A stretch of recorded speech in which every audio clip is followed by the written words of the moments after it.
that's a wrong word I'm using, just a farming, till it and keep it. You be a gathering, okay? So you work the land, but keep it for the future generations. You take whatever is necessary for you, but at the same time, leave the remaining resources in working condition for the future generations. That is called till it and keep it. Today, whether you know or not, every political leader, 220 country leaders are using this word now, sustainable development. You open the television, sustainable development. You open cell phone, WhatsApp, everybody talks about sustainable development. That word comes from Genesis 2:15. They may not realize it is from the Bible, but the biblical, at last they are coming to the biblical notion of sustainability. So today, till it and keep it. That is what Pope is interpreting. He is not reinterpreting the Genesis text, chapter 1, 26, 27, 28. He is not giving you a real new interpretation, because he knows very well we will listen to the new interpretation, again we will bounce back. Suddenly one day we will go and fall again in the same interpretation. So he completely rejects that and comes to 2:15. So that's a very good model for our future sustainable development. Use it, but keep resources for the future generations. And comes the mystery of the universe. I mean, it's a mystery. What do you know about Earth? Science, it calls it nature, but we call it a creation. I mean, nature means nobody is in charge. It is natural selection. It is a chance. Darwinian natural selection. Okay? But creation means there is a creator. He is in charge. And he is constantly taking care of it. It's not only he is the creator, and he is a participant in the creation. He is not only God of creation, he is God in creation with us, Emmanuel. So, he is completely mysterious. We can't really explain everything, whatever we see. We tend to interpret with scientific models as if we know everything, but still it is mystery. We can explain sun. For example, hydrogen is turned into helium in the sun, and then we get the sunlight. That is what scientists say. But what scientists can't explain, why hydrogen wants to turn into helium. That question we can't answer. It's a mystery. It's a mystery. So there is a mystery in the universe. Even the human being is a mystery. Every creature is a mystery. And the next one is the message of each creature in the harmony of creation. Every creature brings a message. You know mosquitoes? Night time they come and make a small noise. SMS. They come and say, hello, good evening. And immediately you say like that, I don't want your wish. I don't want your SMS. Immediately mosquito understands, oh, she is not sleeping, awake. Smart. 80 million years of experience. You think mosquito is stupid? He is the most smartest creature, still living. 80 million years, still they are able to, with all our chemical warfare, still mosquito is flying around. Last night also, I was bitten by 4 or 5 mosquitoes. Yeah, I couldn't sleep really. So no, in some other place. So it is all, they are the most smartest creatures. I'm telling you, I'm taking a cheap example and making it a big. One mother and father mosquitoes had a small baby, youngster. The youngster was telling mom and dad, I am old enough, let me go out. First night, I would like to go. Then they told, yeah, you are old enough. Okay, we allow you first night. Okay, we bless you. Go ahead. But be careful. Go everywhere, but don't go to one species. Avoid one species. You know what species is that? Homo sapiens. Don't go to him at all. He is the most dangerous and poisonous animal in the whole world. And the youngster went, and whole night gone. Morning they were waiting for the youngster, and 7 o'clock, 8 o'clock, 9 o'clock, nothing. So the parents thought he's dead, better we set up for some funeral. Everything was ready. Then came mom and dad coming, very happy. Then we thought you all died. Thank God you returned. How was the experience? Then I told everything was beautiful, mom and dad. But you told that humans are the most bad and dangerous, but they are the most friendly species I found. Because whenever I went close to them, they somehow knew that today is my first day. Everybody was clapping. Everybody was clapping and appreciating my first day out. Wow. Look at mosquitoes, how they see humans. But you see humans, how they see mosquitoes.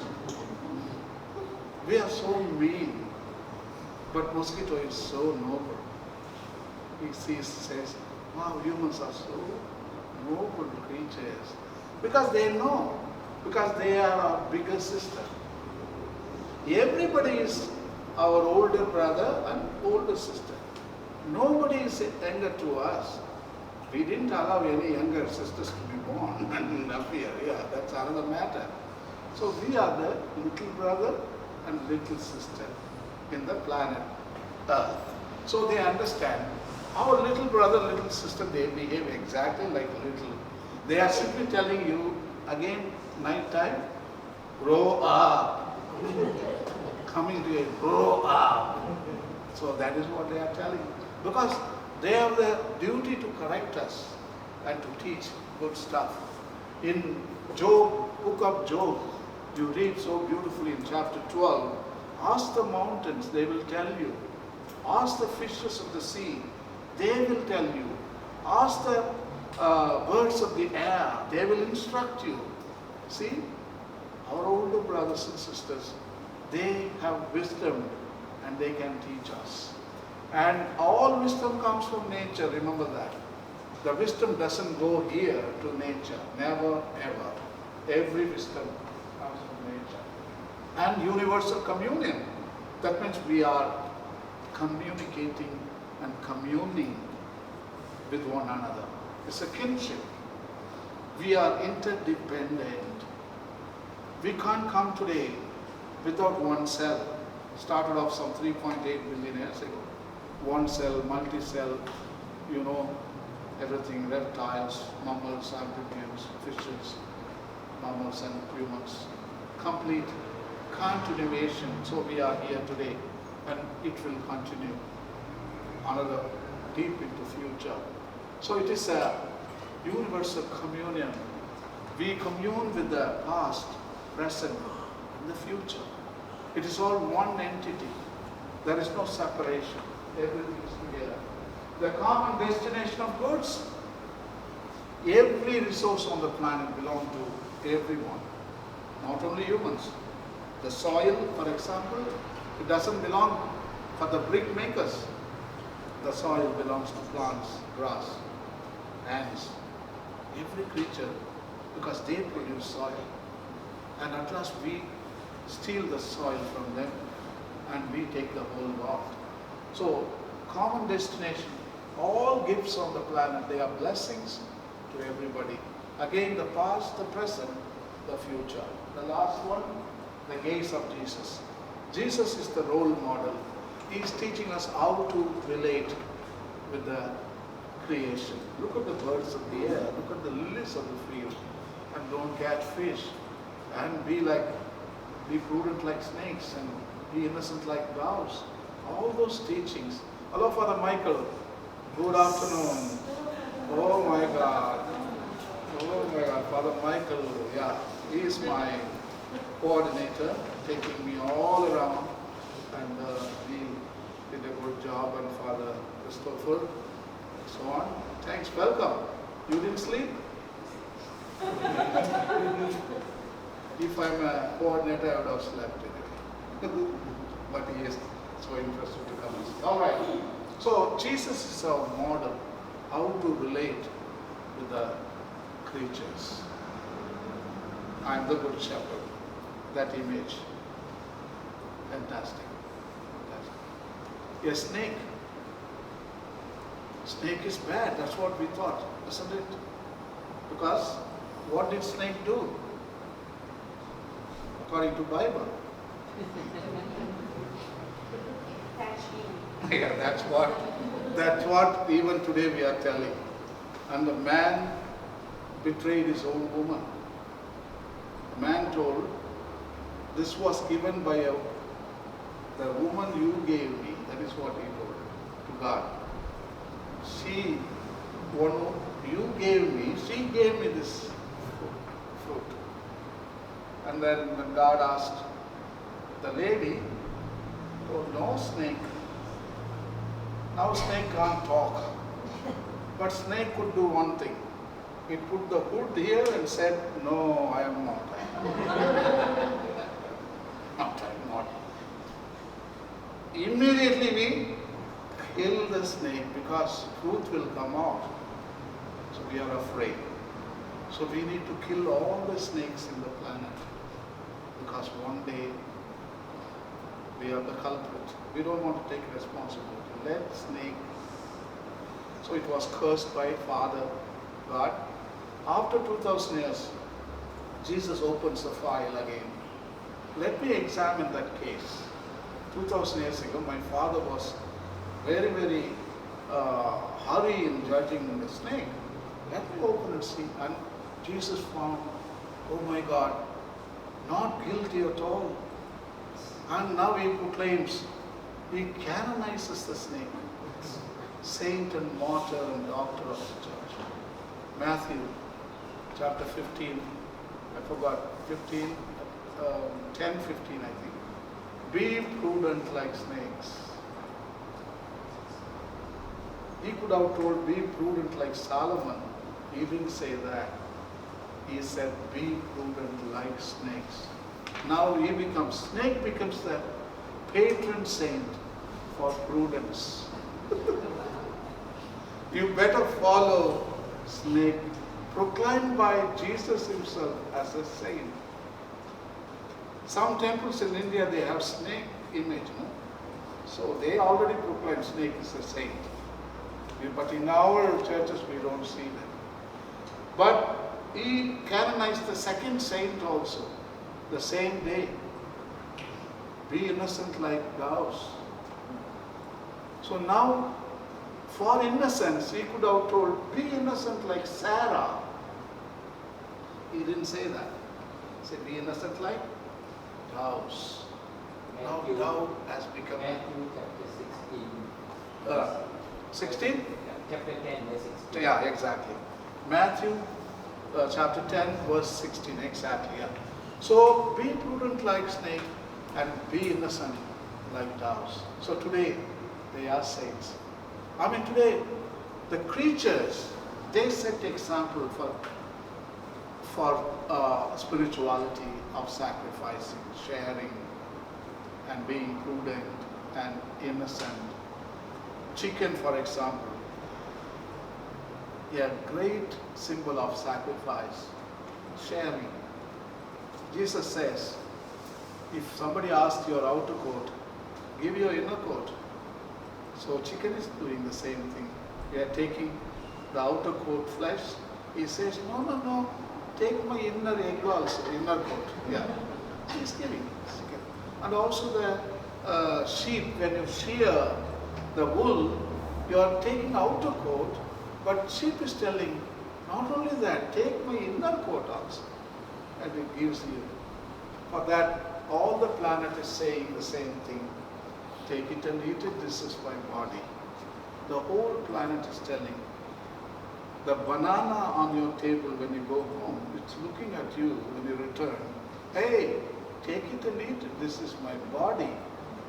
Then you take it and eat it. The mango is little louder. Take it and eat it. This is my body. All the food on your table, they are looking at you and telling, take it and eat it. This is my body. Everything in nature telling, take it and eat it. This is my body. This mass is not just half an hour, 45 minutes. This mass is, it's a cosmic mass. It is a Eucharistic planet. It is happening from the day one. That day, matter and energy. That is the mass. Take it and eat it. This is my body, both of them. So stars are born. So we are here. So today, take it and eat. Some creature is telling to some other creature, same words what we use in the mass. Take it and eat it. This is my body.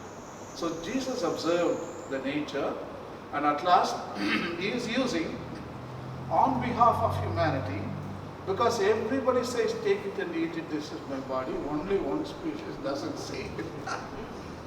Imagine human going to a lion and say take it and eat it. Crocodile. So we don't say, right? We eat others, but we don't want to get eaten. Yeah.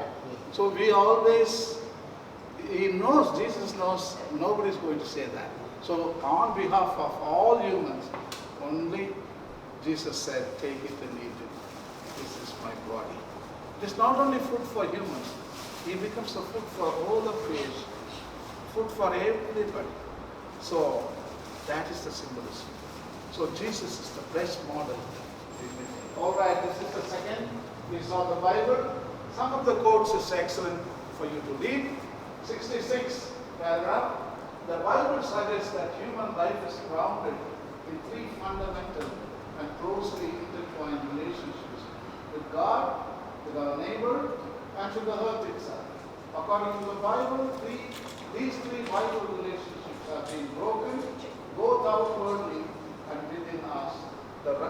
This rupture is sin. So only three relationships. Relationship with God, relationship with the neighbor, and last, relationship with the whole of creation. So only three. The Old Testament, New Testament, Jesus coming, it's only the explanation of these three vital relationships. Our life can be summed up, all the past, present, future, in these three relationships. So that's very important. 69, each creature possesses its own particular goodness and perfection. Each of the various creatures will in its own being, reflects in its own way, a ray of God's infinite wisdom and goodness, even a mosquito. Man must therefore respect the particular goodness of every creature to avoid any disordered use of things. Yes.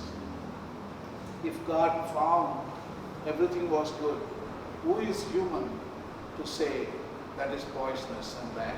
It is not us to say. 83. The ultimate purpose of other creatures is not to be found in us. Rather, all creatures are moving forward with us and through us towards a common point of arrival, which is God. In that transcendent fullness, where the risen Christ embraces and illumines all things, human beings, this is our role. This is our role. Human beings are created to lead all the creatures back to the Creator on a pilgrimage. So take them and give to them. So when you go there, probably you will say, then God will ask, where is the chicken? Then you will say, everything was eaten. I am very sorry. Where is the fish? That also eaten. No, that is very bad. That's very bad. So we need to take back everything. See, human beings endowed with intelligence and love and drawn by the fullness of Christ are called to lead all creatures back to their Creator. I am sure snake will not make it, I think. That is the one we are going to finish him off. He will ask, Where is the snake? Where is the snake? I think because he proclaimed us the same thing last. Snake and dove, where are they? This is the book of words, book of words. You better learn to read book of words. Alright? Laudato Si is to learn how to learn the book of works. When you see a mountain, when you see creatures, when you see plants, you are reading the Bible. Look above, read it. Look below, read it. Look everywhere. You can read the Bible. All creatures, they read, except human. This Bible is 5,000 years old. Book of Works is 15 billion years old, written by God Himself. This book will disappear when humans disappear, but that book will never disappear. Forever and ever, it's going to stay. So that is the book, what we are supposed to read. We find God in creation. He is talking to us. Not only through Bible He talks, but through creation He talks. So that is the first book. So we have to see 85 paragraph. God has written a precious book whose letters are the multitude of created things present in the universe. Alright? So now you got the PhD, both the chapters. That's all. Hereafter, very fast. These are the first chapters, very long. The rest of them, very smooth sailing, very fast reading. So first two chapters, C. Did you see that? Did you see the planet? Did you see the Bible? Okay, say loud after. So we are coming to the third chapter. Okay. Pope Francis is looking at you like a 007, like a Roger Moore. You are guilty. The church is judging. So next two chapters, judge. This is the title. The human roots of our ecological crisis. Human is the cause, in other words. He is the virus, he is the pathogen, and he is the cancer cell of the planet. He is not afraid to tell that. Only one species destroyed the planet, humans. That's a very bold statement. See here, the first, now man is having technology. He can destroy more efficiently now. Before that we had only two hands. And you need to go and cut a tree for 4 hours to fell down a tree. But now the bulldozer comes and does like that. And then all the trees are completely gone within few minutes. So the technology, see, he calls it creativity and power. There are two technologies. He says, technology as a service, creativity is good. In other words, good transportation system. For example, in your kitchen, efficient way of cooking, a stove. So far we have never invented efficient stove using little fuel, but we are inventing only cell phones. Nothing else. Not at all in a practical, the things that help our humans to cook and clean, we are not doing that. Only distractions. We spend more creativity on distractions and destructive items. So now, Pope is telling, invent some good stuff for efficient cooking, good medicational equipment in the hospital for the human health, and probably good medications, that kind of stuff, and good transportation, and maybe renewable energy-based airplanes, trains, non-polluting energy, that kind of technology is welcome.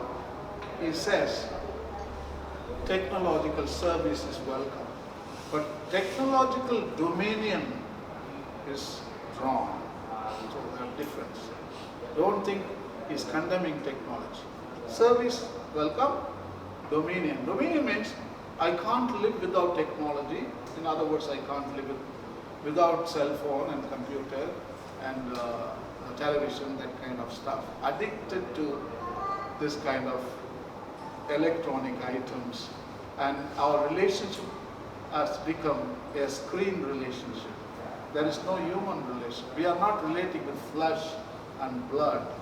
We are relating with the glass and asphalt and wires and the screens. So this is what our relationships are. So that is very sad, this has. And especially the bad technology is like a bombs and guns. It's all bad technology used on human. And even cell phone, it may be good, but at the same time, the radiation is causing so much of damage to other creatures. So, Pope is telling there is no ethics at all. There is no ethics. When a cell phone is made, ethics is not seen, value is not seen. The side effects are not measured. The impact assessment is not at all calculated. Every invention, there is no bioethics. There is no righteousness. There is no justice. What the impact would be after 50 years, 100 years. Long-term impact assessment, nothing is seen. Just introduce an item, that's all. But there are no ethical guidelines for it. So that is the technology what Pope is denouncing. The second one is the globalization of the technocratic paradigm. Every nook and cranny, it is enforced. It is enforced and introduced. Markets are filled with the same boring stuff. Even in a village, remote village in India, they don't have food to eat, but they have a cell phone. And watching Bollywood dances. No food, but dance. Huh? So this is what is happening. There was one interview in India. A reporter was interviewing college students, and then the reporter was asking, today cell phone is going to be taken away from all the 7.5 billion people. So how are you going to feel? So one fellow coming and telling, I may die, sir. I may die, sir. So that is called dominion. You see, you can't live even. You're going to die because cell phone is taken away. So that is desperate. That is desperate response. So today many people, you see, without cell phone, if you take a cell phone today, and then if he loses the cell phone, I think he's getting schizophrenic. I think everything is lost. People go into panic attack. Such a kind of, as if he had the heart, he lost his heart. So that is called dominion. So now it is globalization. Everybody is having, and we are, you know what, the students learn in the ecology lesson, the syllabuses, which includes land pollution, water pollution, air pollution, and light pollution, and noise pollution. These are the 5 subjects are taught to students all over the world when it comes about pollution. But Pope is adding now the 6th pollution called mental pollution. Mental pollution. Mental pollution is caused through globalization of this technocratic paradigm, through cell phone. Through cell phone, nobody can achieve PhD. I mean, who will make a PhD in cell phone? Yes, we get some information. Actually, information overload. That is what Pope is telling. Information overload. It overloads your senses, and you can't think right. You can't sleep. People are awake all night, morning itself. So that is called dominion. Now technology is dominating your life. That is not right. The third, very important, anthropocentrism. That is what destroying other creatures. Anthropocentric means one